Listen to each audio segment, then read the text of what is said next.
Everybody gets his own share, its own share. इसे व्यवसाय कहा गया है।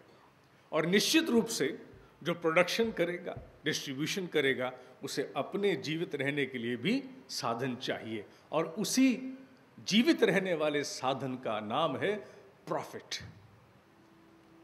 When you dispense with any activity, irrespective that it's direct production of a good or a service, for your own self-sustenance, the profit component is considered to be legitimate. वो न्यायोचित है, उचित है। क्यों? क्योंकि उसके बिना आप स्वयं अपने आप को जीवित नहीं रख सकते, तो आप ऐसी पदार्थ या सेवाएं कहां से उत्पन्न करोगे जिससे सृष्टि का पोषण हो सके।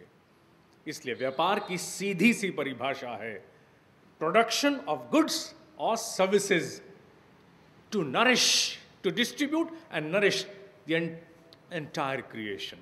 ये व्यापार की परिभाषा है। इसमें शिव कहां से आ गए? इसमें शिवत्व कहां से आ गया? इसमें शिव की गद्दी कहां से आ गई? कैसे आ गई? एक छोटे से प्रतीक के साथ आती है। कौन सा प्रतीक है? वो प्रतीक है त्रिशूल। त्रिशूल has got what to do with business, what to do with production of goods and services. त्रिशूल का उससे क्या लेना देना है? त्रिशूल तो एक शस्त्र है, इट्स अ सिंपल वेपन। उसका तो संहार किया जाता है शत्रु को नाश करने के लिए। उसका व्यापार से क्या लेना देना? हाँ, इसके साथ एक और प्रश्न भी जुड़ा हुआ है। क्या त्रिशूल ही क्यों? Why 3 edges? Why not 1? तलवार काफी नहीं है, भाला काफी नहीं है, चक्र काफी नहीं है, त्रिशूल बड़ा अजीब सा है, छोटा सा हिस्सा जिसके 3 भाग बने हुए हैं। Why that? Why not something else? यहीं से रहस्य खुलता है। शिव का एक नाम और भी है जो उनका वास्तविक नाम होना चाहिए था। क्यों वास्तविक नाम? ताकि समझ में जल्दी आ जाए। वो नाम है त्रिपुरारी। त्रिपुरारी, त्रिपुरारी।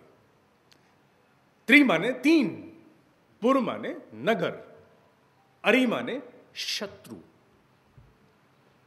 शत्रु के 3 नगर नष्ट करने वाला त्रिपुरारी। इसीलिए उनके पास एक त्रिशूल है। Because with 1 weapon he aspires to eliminate 3 enemies at the same time. शत्रु के 3 नगर एक साथ ध्वस्त करना चाहते हैं वो, इसलिए उनका नाम त्रिपुरारी है।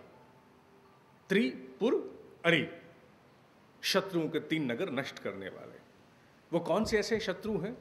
इससे पहले कि मैं उनका नाम लूं, मैं ये बताना चाहूंगा कि वो शत्रु इतने भयंकर हैं कि उनसे सहजता से किसी के लिए बचना आसान नहीं है। किसी के लिए माने I start from my self first. मैं आज भी उनमें से बहुत से शत्रुओं का ग्रास बन जाता हूं। Very now and often when I analyse my own failures, I found that I fail prey to one of them. PREY, prey to one of them. अच्छा, वो पहुंचते कैसे?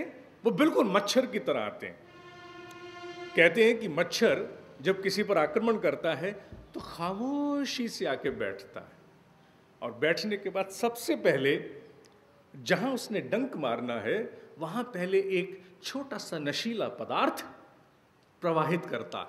ए sort of a small input, a dose of some local anaesthesia, जिससे उसके बैठे होने का आभास नहीं होता।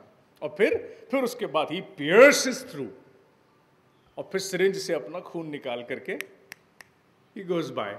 जब वो चला जाता है फिर हम मारते पीटते रह जाते हैं, और वो दिखता है that abrupted bruise or portion of skin। यही बात उन शत्रुओं के साथ भी है जिनके लिए त्रिपुरारी ने अब त्रिशूल को रचा है। वो भी बिल्कुल खामोशी से आते हैं और अपने लॉजिक के साथ, लॉजिक के बिना दुनिया नहीं चलती ना, दिमाग भी नहीं चलता। लॉजिक के साथ एक लोकल एनेस्थीसिया हमारे ब्रेन को देते हैं, स्मॉल इंटॉक्सिकेंट, तंद्रा आती है। फिर उसके बाद अपना विष डाल देते हैं, सब खराब हो जाता है।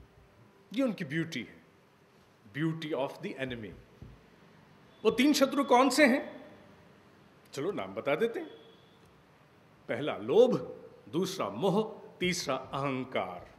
कम ऑन, जब मैं 3 साल का था तब से ये शब्द सुनता आ रहा हूं, आपने कोई नई बात नहीं बताई।